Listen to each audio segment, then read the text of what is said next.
एक खातून के साथ एक राइडर ज्यादती कर लेता है। राइडर जो है वो किसी बहाने से उसके पीछे फ्लैट में आ गया और वहाँ पे उसकी सहेली के सामने उसको ज्यादती का निशाना बनाया। इसमें शामिल तफ्तीश किया गया उस राइडर।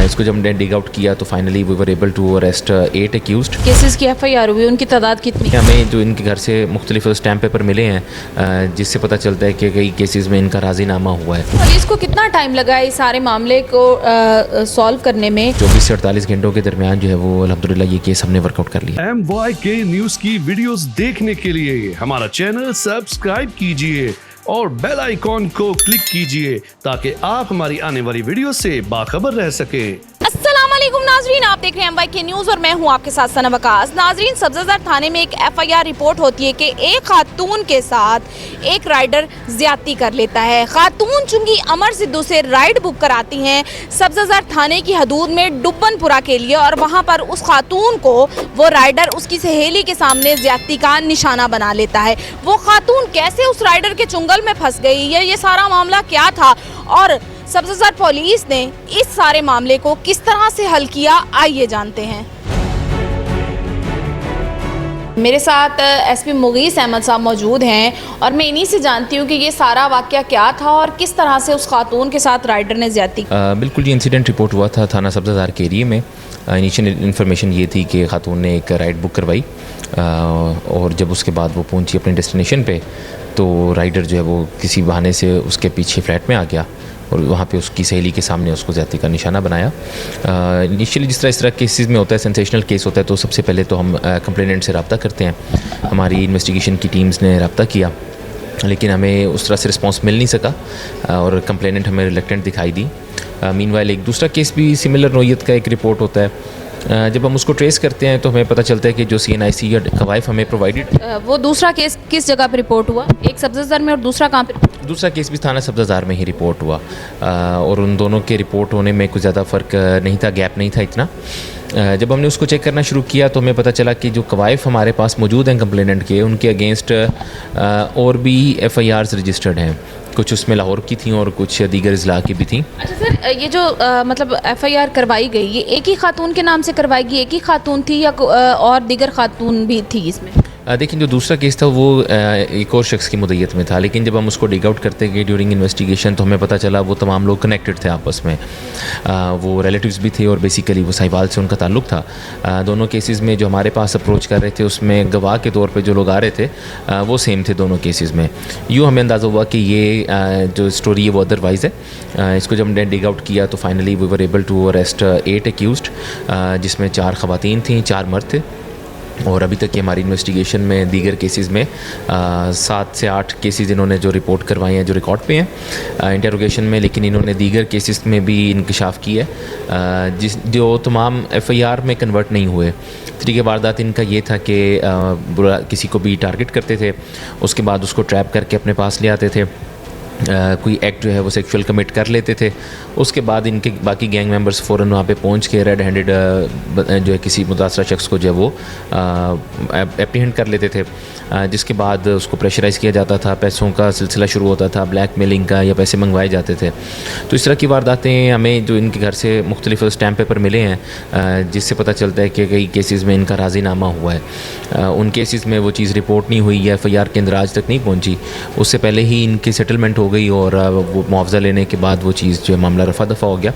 लेकिन हमारे पास जो रिकॉर्ड पे चीज़ें हैं वो केसेस हैं जिसमें FIR के इंदराज तक बात पहुंची और FIR के इंदराज के बाद फिर वो किसी स्टेज पे पहुंचे। केसेस की FIR हुई, उनकी तादाद कितनी है? 6 से 7 केसेस इस तरह के अभी इस गैंग से। सर, ये जो 8 लोग आपने पकड़े हैं या मज़ीद जितने भी लोग हैं, क्या ये आपस में मतलब रिलेटिव्स हैं, रिश्तेदार हैं या पुराने जानने वाले, और इन सब का ताल्लुक किस एरिया से? मैं पहले भी अर्ज़ कर चुका हूँ कि इनका ताल्लुक साहिवाल से है और ये आपस में रिश्तेदार भी हैं और कुछ जो हैं वो सिर्फ रिलेटिव्स हैं, लेकिन कुछ इसमें करीबी रिश्तेदार हैं।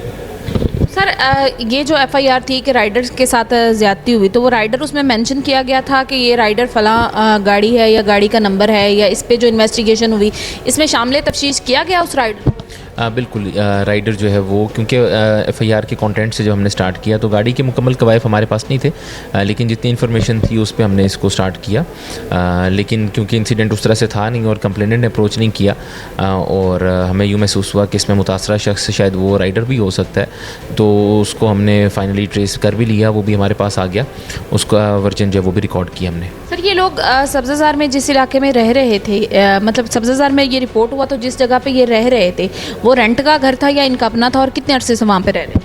देखिए, जो हमारे पास केस रिपोर्ट हुआ इसमें चुंगी मरसदू के इलाके से उसको जो है पिक किया जाता है और सब्ज़ाज़ार में एक जगह है जहाँ पे लाते हैं। तो ये 2 लोकेशंस थी जहाँ पे हमने इनको जब हमने ये रिहाइश पजीर थे जहाँ से हमने इनको अरेस्ट किया।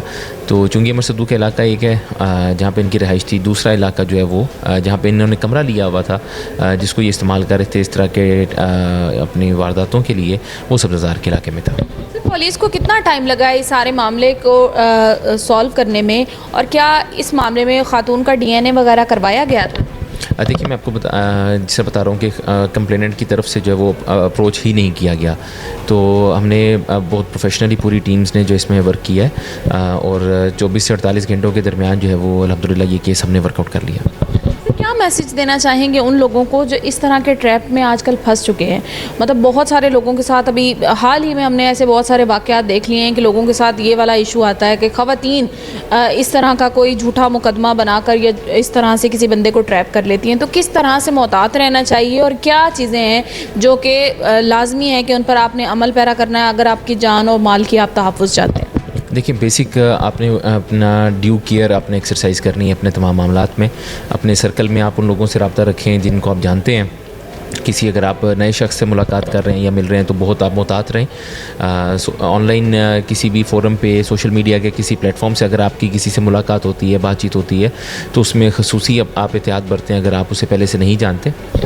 ऐसे केस में बड़े बड़े नाम भी जो हैं वो शिकार हो जाते हैं ऐसी चीज़ों का, हनी ट्रैप और मिनी ट्रैप और इस तरह की बहुत सारी चीज़ों का, और वो लोग इस वजह से भी, ज़्यादातर लोग ऐसे हैं जिनके साथ ये मामला हुआ है लेकिन वो केस रिपोर्ट नहीं कराते अपनी इज़्ज़त की वजह से कि लोग क्या कहेंगे या पुलिस के पास जाएंगे। तो ऐसे लोगों के लिए कोई तरीका होता है खुफिया इन्वेस्टिगेशन का कि अगर उनके साथ कोई मामला हुआ है तो वो पुलिस से अगर रब्ता करे तो पुलिस उस चीज़ को राज में रखते हुए कि किसी कब एक फेमस बंदा है तो उसके लिए ज़ाहिर है बड़ा इशू होता है तो उसको सॉल्व कर दे? देखिए, इसमें जो विक्टिम की आइडेंटिटी है वो तो प्रोटेक्टेड है। जितने भी सेक्सुअल ऑफेंसेस होते हैं उसमें तहफ़्फ़ुज़ है उसको कि उसकी आइडेंटिटी डिस्क्लोज़ ना की जाए। तो ये बिल्कुल इसमें कोई शर्म वाली बात भी नहीं है, क्योंकि अभी अगर आप विक्टिम है इस तरह की किसी चीज़ का तो आप रिपोर्ट करें और जो है वो तमाम हर तरह का ताउन एक्सटेंड किया जाता है। वो विक्टिम कोई भी हो, अगर वो हाई प्रोफाइल शख्स है उसको भी क्योंकि उसकी पर्सनल एक लाइफ है, उसकी प्राइवेसी है, उसका ख्याल रखते हुए जो है वो सारी तफ्तीश इसमें अमल में लाई जाती है। नाज़रीन, पहले किसी वक्त में ख़वातीन के साथ ज़्यादती के मामलात पेश आते थे और उनको हरासा किया जाता था, लेकिन दौरे हाजिर में मर्द हजरात भी इस चीज़ से महफूज नहीं है। तो मर्द हजरात के लिए भी ये मैसेज बड़ा इंपॉर्टेंट है कि जिस तरह से इस खातून ने ये ग्रो के लिए काम कर रही थी और वो राइडर जिस तरह से भी उसके झांसे में आ गया, उसको फंसाकर अगर पुलिस की इन्वेस्टिगेशन यहाँ पर रॉन्ग हो जाती तो उस शख्स की पूरी ज़िंदगी दाव पर लग सकती थी। किसी पर भी एतबार करने से पहले उसकी पूरी तहकीक कर लिया करें, क्योंकि ये आपकी भी पूरी ज़िंदगी का सवाल हो सकता है और आपकी पूरी ज़िंदगी किसी गलत इंसान पर एतबार करने से दाव पर लग सकती है।